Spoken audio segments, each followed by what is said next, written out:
BJP का 42वां स्थापना दिवस आज प्रधानमंत्री मोदी ने बीजेपी कार्यकर्ताओं को किया संबोधित। स्पीच में कार्यकर्ताओं को दिया मंत्र।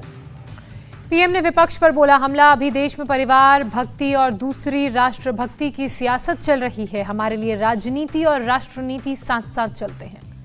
पीएम मोदी ने परिवारवादी पार्टियों को बताया लोकतंत्र का सबसे बड़ा दुश्मन। युवाओं के साथ किया विश्वासघात। देश में दशकों तक वोट बैंक की राजनीति का लगाया आरोप। भेदभाव भ्रष्टाचार को बताया वोट बैंक की राजनीति का साइड इफेक्ट।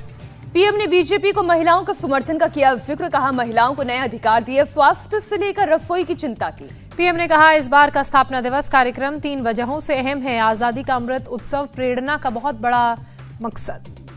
पीएम ने 4 राज्यों में बीजेपी की डबल इंजन की सरकार के वापस लौटने का जिक्र किया। 3 दशक बाद राज्यसभा में किसी पार्टी ने हासिल किया 100 सीट का आंकड़ा। पीएम ने यूक्रेन संकट का भी जिक्र किया। 2 ध्रुवों के बीच बटी दुनिया में भारत मजबूती से कर रहा है मानवता की बात। पीएम मोदी ने कहा बीजेपी का हर कार्यकर्ता देश के सपनों और संकल्पों का प्रतिनिधि। देश के संकल्पों के लिए जीना और जूझना है। देश के पास नीति और नियत, निर्णय और निश्चय शक्ति। मोदी ने कहा इसलिए आज हम लक्ष्य तय कर रहे हैं और उसे पूरा कर रहे हैं। पीएम मोदी का बड़ा ऐलान। महासंघर्ष तक चलेगा जब तक कि लोकतंत्र विरोधी ताकतों को परास्त न करती। बीजेपी का 42वां स्थापना दिवस आज। बीजेपी मुख्यालय पहुंचे राष्ट्रीय अध्यक्ष जेपी नड्डा। ऑफिस में फहराया पार्टी का तिरंगा। स्थापना दिवस पर बीजेपी ने आयोजित किया ब्लड डोनेशन कैंप। पार्टी अध्यक्ष जेपी नड्डा ने किया उद्घाटन। पूरे देश भर में बीजेपी दफ्तर में कार्यक्रम। यूपी के सीएम योगी आदित्यनाथ ने लखनऊ में पार्टी दफ्तर में झंडा फहराया। स्वतंत्र देव सिंह रहे साथ।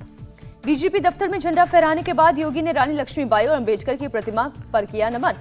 बीजेपी कार्यकर्ता थे साथ। सीएम योगी के साथ बीजेपी कार्यकर्ताओं का हुजूम। पूरे रास्ते में बीजेपी का झंडा लहराते आए नजर।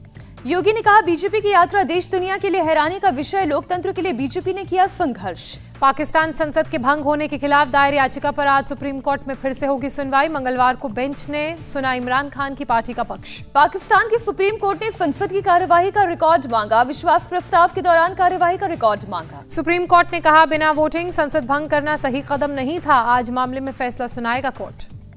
गोरखनाथ मंदिर पर हमले के आरोपी अहमद मुर्तजा को आज लखनऊ लाया जाएगा। आरोपी के खिलाफ दर्ज मामले को एटीएस को किया गया ट्रांसफर। यूपी एटीएस मुंबई और नवी मुंबई में जांच में जुटी। मुर्तजा की बहन, माता पिता और रिश्तेदारों की भी जानकारी जुटाई।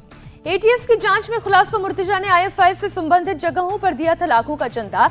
सीरिया जाकर जंग में शामिल होना चाहता था मुर्तजा। मौका नहीं मिलने से था निराश। यूपी में अवैध निर्माण के खिलाफ बुलडोजर अभियान जारी। बरेली में बीएसपी नेता के बारात घर के कुछ हिस्से को गिराया गया। शामली में एसपी विधायक नाहिद हसन के रिश्तेदारों के खिलाफ कार्रवाई। प्रशासन ने नाहिद के चाचा के कब्जे से छुड़ाई 8 बीघा जमीन। उन्नाव में भूमाफिया बीरबल गुजराती के खिलाफ प्रशासन ने की बड़ी कार्रवाई। 4 करोड़ 27 लाख रुपए की अवैध संपत्ति को कुर्क किया।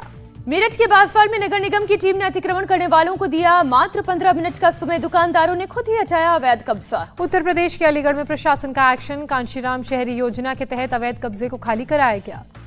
जम्मू कश्मीर में सुरक्षा बलों को मिली बड़ी कामयाबी। अवंतीपोरा के त्राल इलाके में 2 आतंकियों को ढेर किया गया। दोनों की हुई पहचान। महाराष्ट्र के पूर्व गृह मंत्री अनिल देशमुख की याचिका पर आज बॉम्बे हाईकोर्ट में सुनवाई। सीबीआई को हिरासत सौंपने के स्पेशल कोर्ट के फैसले को दी है चुनौती। आज फिर बढ़े पेट्रोल डीजल के रेट। दिल्ली में 80 पैसे प्रति लीटर का इजाफा। पेट्रोल 105 रुपए 41 पैसे पर पहुंचा। मुंबई में पेट्रोल पर बढ़े 84 पैसे प्रति लीटर के दाम। डीजल में 85 पैसे प्रति लीटर की बढ़ोतरी। पेट्रोल में के जो रेट हुए वो 120 के पार पहुंचे। दिल्ली एनसीआर में सीएनजी भी हुआ 2.5 रुपए किलो महंगा। दिल्ली में 1 किलो सीएनजी 67 रुपए के पार। नोएडा गाजियाबाद में करीब 70 रुपए रेट। एमएनएस ने मुंबई में शिवसेना भवन के पास लगाया पोस्टर। पोस्टर में बाल ठाकरे की तस्वीर। लिखा आपका बेटा हिंदू होकर भी मंदिर से हटा रहा है लाउडस्पीकर। 100 दिनों के टारगेट को लेकर सीएम योगी ने सभी मंत्रियों के साथ की आधी रात तक बैठक। 10 सेक्टर में बांटे सभी विभाग। कार्य योजना के मुताबिक सभी विभागों को दिए गए निर्देश। एनसीपी प्रमुख शरद पवार ने महाराष्ट्र के विधायकों के लिए डिनर पार्टी का आयोजन किया। शिवसेना नेता संजय राउत ने शिरकत की। केंद्रीय मंत्री नितिन गडकरी भी डिनर पार्टी में शामिल हुए। चंडीगढ़ बनी रहेगी हरियाणा की राजधानी। विधानसभा में सीएम खट्टर के प्रस्ताव पारित। सीएम खट्टर ने विधानसभा में पढ़ा संकल्प प्रस्ताव। बोले पंजाब का प्रस्ताव हरियाणा को स्वीकार नहीं। नीदरलैंड के राजा ने रॉयल पैलेस में प्रेसिडेंट कोविंद को दिया भोज। दोनों देशों के संबंधों के 75 साल पूरे होने पर राष्ट्रपति कोविंद ने दी बधाई। ऑस्ट्रेलिया दौरे पर वाणिज्य मंत्री Piyush Goyal. Melbourne cricket ground का दौरा किया। ऑस्ट्रेलिया के ट्रेड और पर्यटन मंत्री साथ रहे। पीयूष गोयल मेलबर्न विश्वविद्यालय भी पहुंचे। भारत ऑस्ट्रेलिया व्यापार समझौते की तारीफ की। कहा समझौते से भाईचारा एकजुटता में मिलेगी मदद। नवरात्रि का आज 5वां दिन। दिल्ली के छतरपुर मंदिर में श्रद्धालुओं की भीड़। मां कात्यायनी की पूजा अर्चना की। द कश्मीर फाइल्स के लिए विवेक अग्निहोत्री अमेरिका में सम्मानित, ओहायो सीनेट ने दिया साइटेशन। देश में कोरोना के 1086 नए केस, 24 घंटे में 71 लोगों ने जान गंवाई।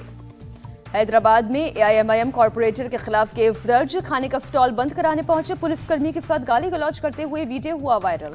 अहमदनगर में एनसीपी की गुंडागर्दी, सरकारी ऑफिस में घुसकर नगर पंचायत के अधिकारी के साथ मारपीट, सीसीटीवी वीडियो वायरल। करौली हिंसा मामले में FIR की कॉपी आई सामने, हिंदू संगठन की तरफ से शांतिपूर्वक बाइक रैली निकाली गई थी। FIR के मुताबिक बाइक रैली के ऊपर छतों से बरसाए गए पत्थर, जिम से 100 से 150 लोग बाहर आकर लाठी डंडों से हमला करने लगे। राजस्थान सरकार के आदेश पर हुआ विवाद, रमजान के महीने में मुस्लिम बाहुल्य इलाकों में 24 घंटे बिजली सप्लाई करने को कहा गया। गहलोत सरकार के ऐलान पर भड़के गजेंद्र सिंह शेखावत, बोले कांग्रेसी सोच से आती है घृणा, वोट बैंक की राजनीति के लिए फैसले करते हैं। मध्य प्रदेश में रामनवमी और हनुमान जयंती को लेकर कांग्रेस का फरमान, कमलनाथ ने लिखी चिट्ठी, कहा राम कथा हनुमान चालीसा का पाठ करें। फरमान में कांग्रेस में ही बवाल, मुस्लिम विधायक आरिफ मसूद ने पूछा रमजान को क्यों भूले। विवाद बढ़ने के बाद दिल्ली जल बोर्ड ने रमजान में मुस्लिम कर्मचारियों के लिए रोजाना 2 घंटे की छुट्टी का फैसला वापस लिया। पूर्वी दिल्ली में भी नवरात्र में मीट की दुकानें रहेंगी बंद, सप्तमी, अष्टमी और नवमी पर बंद रहेंगे स्लॉटर हाउस। अमेरिका के रक्षा मंत्री लॉर्ड ऑस्टिन ने भारत पर बनाया दबाव, कहा रूस से हथियार खरीदना भारत के हित में नहीं। विदेश मंत्री एस जयशंकर ने अमेरिका के विदेश मंत्री से की बात, 2+2 बैठक के अलावा यूक्रेन के ताजा हालात पर हुई चर्चा। यूक्रेन के बुका शहर से बर्बरता की तस्वीरें आना जारी, एक साथ नजर आए कई जले हुए शव। यूक्रेन के गृह मंत्री ने मीडिया को खुद दिखाई जगह जगह बिखरे शवों की तस्वीरें, कहा रूसी सैनिकों ने सभी को गोली मारने के बाद जिंदा जलाया। यूक्रेन के बोर्डियांका में बर्बादी की तस्वीरें, कई इमारतों को पहुंचा भारी नुकसान, चारों तरफ बिखरा नजर आया मलबा। बोरोडियांका में भी बूचा और इरपिन जैसी तस्वीरें सामने आई, तबाही का मंजर, एक भी घर नहीं नजर आ रहा सुरक्षित। यूक्रेन में अब भी कई जगहों पर जंग जारी, यूक्रेन सेना रशिया के काफिले को बना रही है निशाना, T-64 टैंक से किया हमला। यूक्रेन को $10 करोड़ की जावलिन मिसाइल देगा अमेरिका, बाइडेन ने दी मंजूरी, बख्तरबंद वाहनों के खिलाफ इस्तेमाल होती है जावलिन मिसाइल। राष्ट्रपति जेलेंस्की ने UNSC को किया संबोधित, रूस को सुरक्षा परिषद से निकालने की मांग की, कहा खुद को सुधारे या फिर सुरक्षा परिषद को खत्म करे संयुक्त राष्ट्र। रूस ने खारिज किया यूक्रेन का आरोप, सुरक्षा परिषद में रूसी राजदूत ने कहा रूसी सेना को बदनाम करने की मुहिम, दिखाई जा रही बुका में नरसंहार की बनावटी तस्वीरें। जर्मनी, फ्रांस समेत यूरोप के कई देशों ने रूस के दर्जनों राजनयिकों को निकाला, राजनयिकों पर लगाया जासूस होने का आरोप। रूस के खिलाफ और प्रतिबंध लगाने की तैयारी में अमेरिका और पश्चिमी देश, रूस में सभी नए निवेश पर लग सकता है बैन। राष्ट्रपति पुतिन ने पश्चिमी देशों को दी चेतावनी, कहा रूस की हिस्सेदारी का राष्ट्रीयकरण करने पर भुगतने होंगे नतीजे। रूस ने वार्ता विफल होने के लिए यूक्रेन को ठहराया जिम्मेदार, रूस के विदेश मंत्री ने कहा यूक्रेन की मांग नहीं स्वीकार करेगा रूस। यूक्रेन में मारे गए सैनिकों को लीव में दी गई श्रद्धांजलि, कब्र पर चढ़ाए गए फूल। यूक्रेन में मारे गए आम नागरिकों की याद में लवीव में जलाई गई कैंडल, रखी गई प्रार्थना सभा। श्रीलंका के राष्ट्रपति ने हटाया आपातकाल, लोगों के भारी विरोध के बाद लिया फैसला, पूरी कैबिनेट ने दिया था सामूहिक इस्तीफा। कोलंबो में लोगों का प्रदर्शन जारी, प्रधानमंत्री महिंद्रा राजपक्षे के घर के बाहर हजारों लोगों ने मार्च निकाला, राष्ट्रपति का इस्तीफा मांगा। पेरू में तेल की कीमतों में भारी विरोध के बाद राष्ट्रपति ने हटाया कर्फ्यू, लोगों से की शांति से रहने की अपील। शिवसेना नेता संजय राउत पर ईडी का एक्शन, राउत की पत्नी की 2 और प्रवीण राउत की 9 प्रॉपर्टी कुर्क की।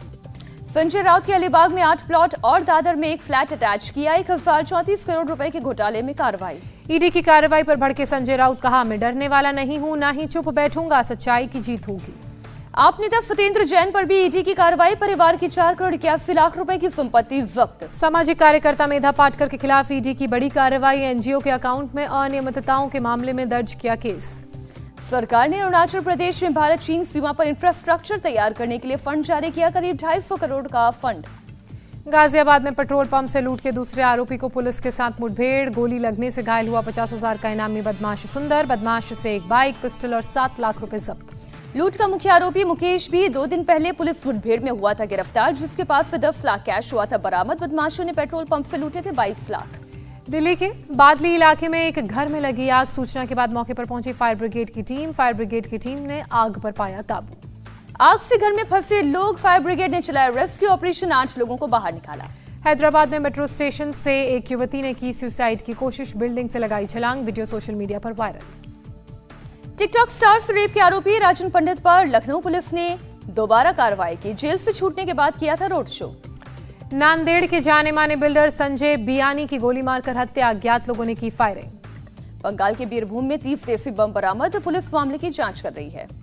बीरभूम हिंसा मामले में सीबीआई ने मिहिलाल शेख सहित 2 और लोगों को रामपुर हाट कोर्ट में किया पेश। बोगतोई हिंसा मामले की सीबीआई कर रही है जांच। बिहार के मुजफ्फरपुर में अवैध शराब बेचने वाले 2 आरोपियों को कोर्ट ने सुनाई सजा। आबकारी विशेष न्यायाधीश ने सुनाई 6 साल की सजा। अलीगढ़ में पुलिस ने साइबर फ्रॉड गैंग का पर्दाफाश किया। गैंग से जुड़े 2 लोग गिरफ्तार। शख्स से बोनस के नाम पर की थी 70 लाख की ठगी। मध्य प्रदेश के इंदौर में ऑनलाइन सट्टा खोलने वाले 2 लोग हुए गिरफ्तार। पुलिस ने मौके से 3 लाख रुपए मोबाइल बरामद किया। कालीचरण महाराज 95 दिनों के बाद जेल से रिहा होने के बाद पहुंचे इंदौर। एयरपोर्ट पर अनुयायियों ने किया भव्य स्वागत। राजस्थान के जयपुर में गणगौर महोत्सव की धूम। फेस्टिवल में राजस्थान की कई नृत्य कलाओं का किया गया प्रदर्शन। पुणे में एक परिवार ने घर में पहली लड़की के जन्म पर भव्य तरीके से जश्न मनाया। बच्ची को हेलीकॉप्टर से लाया गया घर वालों ने किया जमकर स्वागत। गोवा का राजधानी पणजी में बदला मौसम का मिजाज। बारिश के बाद मौसम सुहाना हुआ, गर्मी से मिली लोगों को राहत। आईपीएल में रॉयल चैलेंजर्स बैंगलोर ने राजस्थान रॉयल्स को 4 विकेट से मात दी। दिनेश कार्तिक को शानदार प्रदर्शन के लिए प्लेयर ऑफ द मैच चुना गया। अंक तालिका में टॉपर राजस्थान। आईपीएल में आज कोलकाता नाइट राइडर्स का मुकाबला मुंबई इंडियंस से। शाम 7:30 बजे पुणे में होगा मैच। लाहौर में खेले गए T20 मुकाबले में ऑस्ट्रेलिया ने पाकिस्तान को हराया। 3 विकेट से दी शिकस्त। पाकिस्तान ने पहले खेलते हुए 162 रन बनाए। ऑस्ट्रेलिया ने 19.1 ओवर में टारगेट हासिल किया। इंडिया टीवी हर वक्त हर जगह डाउनलोड करने के लिए सर्च करें India TV news Google play store या ऐप स्टोर पर।